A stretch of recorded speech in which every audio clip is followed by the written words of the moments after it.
بسم اللہ الرحمن الرحیم۔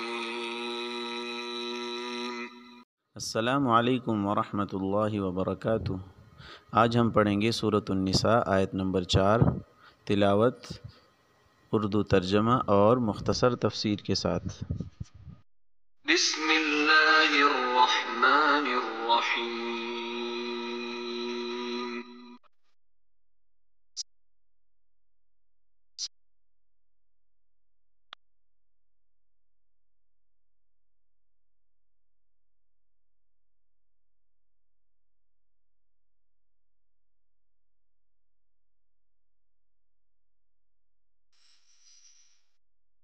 اب لفظی ترجمہ سن لیجئے۔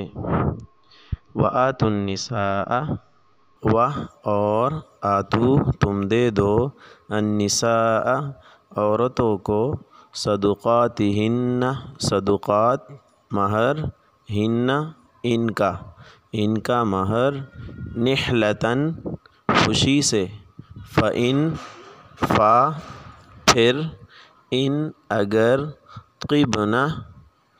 طیبنا کا ترجمہ یہاں پر ہے خوشی سے دے دے، طیبنا خوشی سے دے دے، لکم تمہیں، لام کے لیے، کم تمہارے لیے یعنی تمہیں، عن شیئن، عن اس کے معنی ہے سے، شیئن کچھ، منہ اس سے، من سے، ہو اس سے، مہر سے، شیئن منہ مہر میں سے کچھ، نفسن کا یہاں معنی ہے خوشی سے، ویسے نفس کا معنی تو نفس ہے جی، لیکن یہاں پہ اس کا معنی ہے خوشی سے، فَكُلُوهُ تو کلو تم کھاؤ، ہو اس کو یعنی مہر کو، ہنیئن خوشگواری سے، مریئن مزے سے، فَكُلُوهُ ہنیئا مریئا تو تم اس کو کھاؤ خوشگواری سے اور مزے سے۔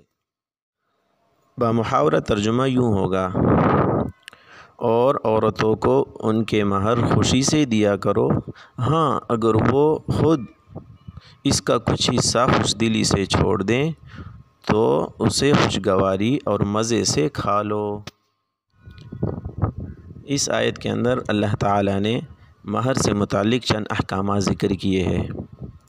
پہلی بات تو یہ ہے کہ جو خاتون کسی کے نکاح میں آ جائے، اپنا آپ مرد کے سپرد کر دے تو مرد کے ذمے اس کا یہ حق بنتا ہے کہ اس کو مہر دے دے، یعنی مہر دینا یہ شوہر کے ذمے واجب ہے۔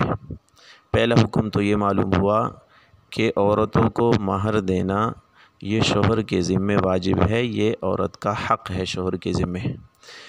اگلا حکم یہ بتایا کہ وَآتُوا النِّسَاءَ صَدُقَاتِهِنَّ، عورتوں کا جو مہر تمہارے ذمے واجب ہے یہ عورتوں کے حوالے کرو، کسی اور کے حوالے نہ کریں۔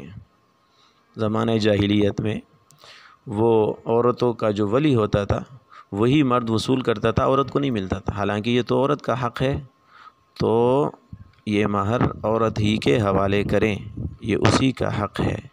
نحلتاً خوشی سے، اس سے معلوم ہوا کہ یہ مہر خوشی خوشی دینا چاہیے، اپنے اوپر اس کو بوجھ نہیں سمجھنا چاہیے، اس لیے کہ یہ اللہ تعالیٰ نے عورت کے لیے واجب کیا ہے، تو جتنی بھی واجبات ہے یہ سب خوشی خوشی ادا کرنے چاہیے۔ اس کے بعد اگلا حکم یہ بیان کیا کہ کسی عورت کا مہر زبردستی معاف کرانا اس سے یہ جائز نہیں ہے۔ جاہلیت میں بعض شوہر بیویوں پر زبردستی کرتے تھے اور ان سے مہر معاف کروا لیتے تھے، تو اس آیت کے اندر اس بات کی طرف اشارہ ہے کہ مہر یہ عورت کا حق ہے، یہ اسی کو ملے گا، اور زبردستی کرنے سے وہ معاف بھی نہیں ہوتا۔ ہاں اگر وہ اپنی خوشی سے مہر میں سے کچھ حصہ معاف کرنا چاہے یا پورا مہر ہی معاف کرنا چاہے تو پھر وہ معاف بھی کر سکتی ہے، اس کا اپنا حق ہے، لیکن یہاں پہ شرط لگائی کہ نفساً دل کی خوشی سے، اپنے نفس کی خوشی سے اس کو معاف کرے، کسی دباؤ یا لالچ میں معاف نہ کرے۔ تو جب اس طرح وہ شوہر کے لیے مہر معاف کر دے فَكُلُوهُ هَنِيئًا مَرِيئًا تو شوہر اس مہر کو خوشی خوشی مزے لے لے کر کھا سکتا ہے۔ تو اس سے معلوم ہوا اگر کوئی خوشی سے کوئی چیز دے دے تو اس کے استعمال کرنے میں کوئی حرج بھی نہیں ہے، بلکہ اس کی خوشی کے لیے وہ چیز مزے لے کر استعمال کرنا چاہیے کہ اس نے خوشی سے دے دیا تو یہ آپ کے لیے حلال ہے۔ خلاصہ یہ ہوا کہ شوہر کے ذمے مہر ادا کرنا یہ واجب ہے، اور یہ مہر عورت ہی کے حوالے کیا جائے۔ سرپرست، اولیاء، اس کے والدین وہ خود نہیں لے سکتے، اور بچی کی رضامندی کے بغیر وہ خود استعمال بھی نہیں کر سکتے۔ اور اگر بیوی شوہر کو یہ مہر اپنی خوشی سے معاف کر دے تو پھر یہ معاف بھی ہو جاتا ہے، اور شوہر اس کو پھر استعمال بھی کر سکتا ہے۔ وآخر دعوانا ان الحمد للہ رب العالمین۔ السلام علیکم ورحمۃ اللہ وبرکاتہ۔